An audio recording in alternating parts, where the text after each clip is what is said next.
உண்மையாலுமே உளுந்தங்களி அப்படியே செம்ம டேஸ்டாக இருக்குதுங்க. என் அன்பு உள்ளங்களுக்கு வணக்கம். இன்னைக்கு கருப்பு உளுந்தை வச்சு கருப்பு உளுந்தும் கருப்பு கவுனி அரிசி வச்சு இன்னைக்கு உளுந்தங்களி செய்யலான்னு இருக்கிறேங்க. அதுக்கு கருப்பு உளுந்து பொட்டு உளுந்துன்னு சொல்லுவாங்க, உடச்ச உளுந்துங்க. இந்த மாதிரி டம்ளரில் 1 டம்ளர் குவிச்சு எடுத்துருக்கிறேங்க. இதே டம்ளரில் 1/4 டம்ளர் கருப்பு கவுனி அரிசி எடுத்துருக்கிறேங்க. நம்ம வந்து பச்சரிசி வேணாலும் போட்டுக்கலாம், அதாவது 1க்கு 1/4 பச்சரிசி. இப்போ 1 டம்ளர் நீங்கள் ஒரு குண்டாவில் எடுக்கிறீங்க. இப்போ இந்த மாதிரி ஒரு பவுல் எடுத்தீங்கனாலும் இதில் 1 பவுல் போட்டிங்கன்னா, 1 குண்டா போட்டிங்கன்னா 1/4 குண்டா பச்சரிசியோ பச்சரிசி போட்டுக்கலாம். நான் இன்னைக்கு வந்து கருப்பு கவுனி அரிசி எடுத்துருக்கேன். இதுவும் பச்சரிசி தான், கருப்பு கவுனியில் இது பச்சரிசி.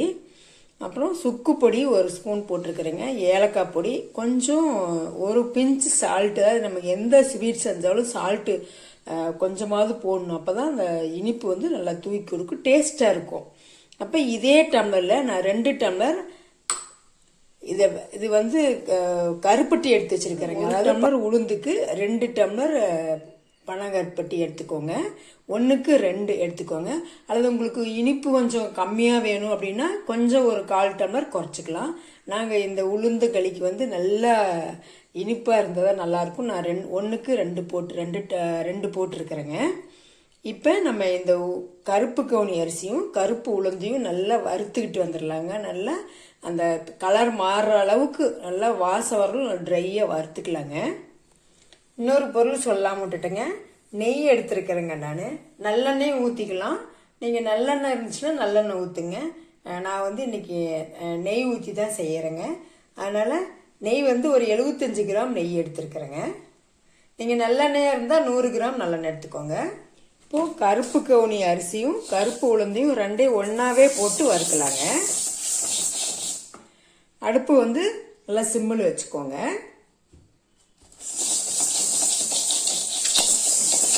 ஆனால் மீடியமாக வச்சிங்கன்னா கருகிரும். அதனால தான் உள்ளே வந்து வறுபடாது, மேலே தான் வறுபடும். அதுக்காக தான் சிம்மில் வச்சு ஒரு 10 நிமிஷம் வறுபடணுங்க.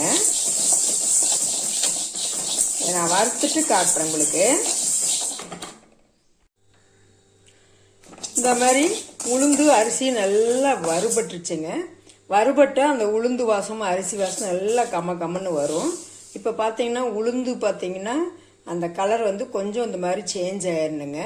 நீங்கள் புதுசாக சேர மாதிரி தான் இந்த உளுந்து வந்து இந்த மாதிரி கலர் சேஞ்ச் ஆனால் போதும். அதேமாதிரி கருப்பரிசியும் பார்த்தீங்கன்னா லைட்டாக 1-2 வெடிக்கும். அப்போ வந்து நம்ம அது நல்லா வறுபட்டுருச்சுன்னு அர்த்தங்க. இப்போ இதை நம்ம எடுத்துக்கலாம். எடுத்து ஒரு 10 நிமிஷம் ஆற விட்டுறலாங்க. அதுக்கப்புறம் அரைச்சிக்கலாம். நல்லா இதை ஃபைன் பேஸ்ட்டாக அரைக்கணுங்க. நல்ல ஃபைன் பவுடராக அரைச்சிட்டு வந்துடலாம். நம்ம உளுந்தும் அரிசியும் வறுத்து வச்சிருக்கலாம். அது ஆறுறதுக்குள்ளே நம்ம இந்த கருப்பட்டி வந்து நல்லா கரைச்சிட்டு வந்துடலாங்க. அதாவது பாகெல்லாம் தேவையில்லை, நம்ம கருப்பட்டி கரைஞ்சா போதுங்க.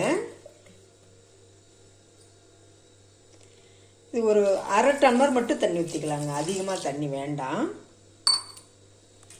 இந்த மாதிரி நல்லா ஃபைன் பவுடராக அரைச்சிக்கணுங்க. இப்படி பார்த்தீங்களா, அந்த மாதிரி இப்படி தேய்ச்சி விட்டா இப்படி நல்லா அப்படியே திருநீர் மாதிரி நல்லா இதாகணும். அந்த அளவு ஃபைன் பவுடராக அரைச்சிக்கலாங்க. இப்போ இதை நம்ம ஒரு குண்டாவில் போட்டு கொஞ்சம் தண்ணி ஊற்றி கரைச்சி வச்சுக்கலாங்க. இப்போ கட்டி இல்லாமல் நல்லா கொஞ்சம் கொஞ்சமாக தண்ணி ஊற்றி நல்லா கரைச்சிக்கலாங்க. நான் கரைச்சிட்டு உங்கள்கிட்ட காட்டுறேன். இந்த மாதிரி நல்லா கரைச்சிக்கோங்க. கட்டி இல்லாமல் நல்லா கரைச்சிக்கங்க, ஃபைனாக கரைச்சிக்கங்க. நீங்கள் ஸ்பூனில் கரைக்க முடியல அப்படின்னா இந்த மாதிரி ரிஸ்க் இருந்தால் கூட, சின்ன ரிஸ்காக இருந்தால் வச்சு கரைச்சிக்கோங்க. நம்ம மிக்சியில் அரைச்சதுக்கப்புறம் சூடாக இருக்கும் இல்லைங்களா, கொஞ்ச நேரம் ஒரு 2 நிமிஷம் ஆற விட்டுருங்க. அதுக்கப்புறம் தண்ணி ஊற்றி கரைச்சிக்கோங்க. ஏன்னா சூட்டோடு அப்படியே ஊற்றி கரைச்சிங்கன்னா உங்களுக்கு டேஸ்ட்டு நல்லா இருக்காது, அதேமாரி கட்டி விழுக்கும். அதுமாதிரி தண்ணி வந்து இதுக்கு எவ்வளோ தண்ணி ஊற்றி கரைக்கிறது அப்படின்னு எல்லாம் இல்லைங்க. இந்த திக்னஸ் வர்ற அளவுக்கு கொஞ்சம் கொஞ்சமாக தண்ணி ஊற்றி நல்லா கரைச்சிக்கோங்க. இப்போ நம்ம எடுத்து வச்ச நெய்யெல்லாம் ஃபஸ்ட்டு ஊற்றிடலாங்க. நெய் இல்லை அப்படின்னா உங்ககிட்ட நீங்கள் நல்லெண்ணெய் ஊற்றிக்கிங்க. நல்லெண்ணெய் இதே அளவு கொஞ்சம், நான் 75 கிராம் எடுத்துருக்கிறேன் நெய். நீங்கள் ஒரு 25 கிராம் சேர்த்திக்கலாம். அதிகமாக நல்லெண்ணெய் சேர்த்ததுனால ரொம்ப நல்லது தான். இந்த நெய் நல்லா காயிட்டுங்க. நெய் வந்து நல்லா காஞ்சிடுச்சு. இப்போ நம்ம அந்த கரைச்சி வச்சுருந்தோம் இல்லைங்களா, அந்த மாவை ஊற்றிக்கலாம். அப்படி கொஞ்சம் கொஞ்சமாக ஊற்றிக்கலாம். இந்தளவு நெய் காஞ்சா போதும், ரொம்ப முருகலாக காய தேவையில்லை. இந்தளவுக்கு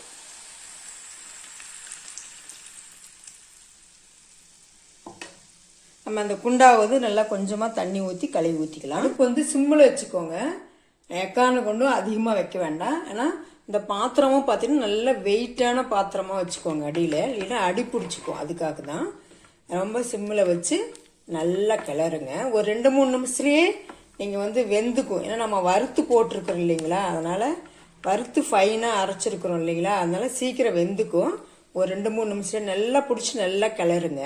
ஒரு 3 நிமிஷம் நல்லா மாவு நல்லா வெந்து வந்துக்குச்சுங்க. பாருங்க, அப்படி கை தொட்டால் நமக்கு ஒட்டக்கூடாது. நல்லா வெந்துக்குச்சு. இப்போ வந்து நம்ம இந்த கருப்பட்டி கரைசலை ஊற்றிடலாங்க. நல்லா வடிச்சுக்கோங்க. நம்ம கருப்பட்டி ஊற்றுனதுக்கப்புறம் நல்லா கிளறணுங்க. எக்காரணம் கொண்டும் அந்த அடுப்பை வந்து சிம்பிள் மட்டும்தான் வச்சுருக்கணும்.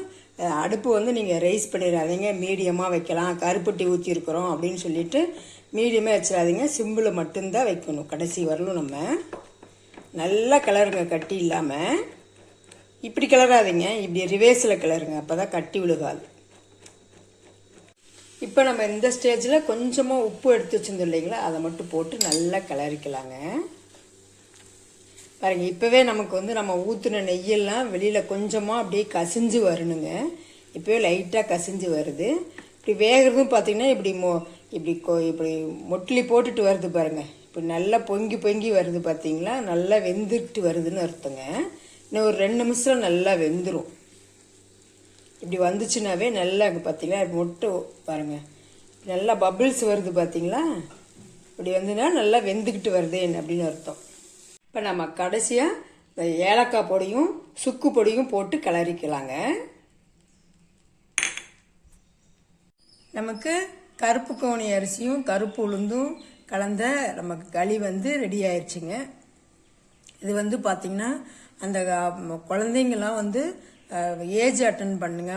பொன் குழந்தைங்கள்லாம் ஏஜ் அட்டன் பண்ணினதுக்கப்புறம் நம்ம இதை டெய்லி இதை செஞ்சு கொடுப்பாங்க. நல்லெண்ணெய் ஊற்றி செய்வாங்க, அதுமாரி நெய் போட்டும் செய்வாங்க, அல்லது நல்லெண்ணெயும் நெய்யும் ரெண்டும் கலந்தும் செய்யலாங்க. இந்த களியை இது வந்து பார்த்திங்கன்னா இடுப்பு எலும்புக்கெல்லாம் ரொம்ப நல்லது. முக்கியமாக பொண்ணுங்களுக்கு, லேடிஸ்க்கு வந்து கர்ப்பப்பை நல்லா வலுவாக்கும், நல்லா ஸ்ட்ரென்தன் பண்ணும். இதை வாரத்தில் ஒரு நாளைக்காவது இந்த மாதிரி எடுத்துக்கோங்க. நான் சொன்ன டிப்ஸை ஃபாலோ பண்ணி செஞ்சு பாருங்கள். உங்களுக்கும் சூப்பராக அது வரும். எந்தெந்த இடத்துல எதை செய்யணுமோன்னு நான் அப்பப்போ டிப்ஸ் சொல்லியிருப்பேன். அதுக்கு தகுந்த மாதிரி நீங்கள் அதை ஃபாலோ பண்ணி செய்யுங்க. உங்களுக்கும் இதே மாதிரி உளுந்தங்களி சூப்பராக வருங்க. கருப்பு கவுனி அரிசியும் கருப்பு உளுந்து உடம்புக்கு ரொம்ப ரொம்ப ரொம்ப நல்லதுங்க.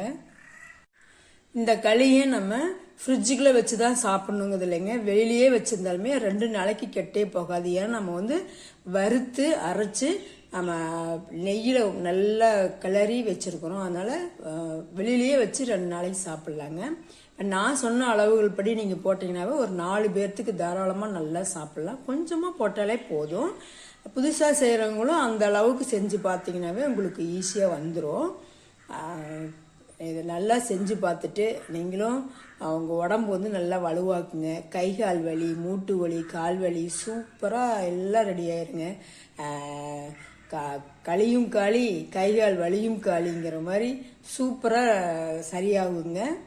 உடம்பு அசதி எல்லாம் உடல் ரீதியான எந்த பிரச்சனையாக இருந்தாலும் இது வாரத்தில் ஒரு நாள் மட்டும் எடுத்துக்கிட்டிங்கன்னா சூப்பராக இருக்கும். இதுவே நம்ம வந்து கஞ்சி ஃபார்ம்லேயும் குடிக்கலாங்க. அரைச்சிட்டு நமக்கு ஒரு டம்ளர், ஒரு பெரிய ஒரு 1/4 டம்ளரில் 1/4 லிட்டர் டம்ளரில் 1 டம்ளர் கஞ்சி குடிக்கிறோம் அப்படின்னா 2 ஸ்பூன் அந்த அரைச்ச மாவை போட்டு நல்லா தண்ணி ஊற்றி நல்லா கலக்கி விட்டு இதே மாதிரி தாங்க அதை கொஞ்சம் பால் சேர்த்து நீங்கள் கஞ்சி ஃபார்மில் வச்சு குடிக்கலாம். அதுவும் சூப்பராக இருக்குங்க. தேங்க்யூ.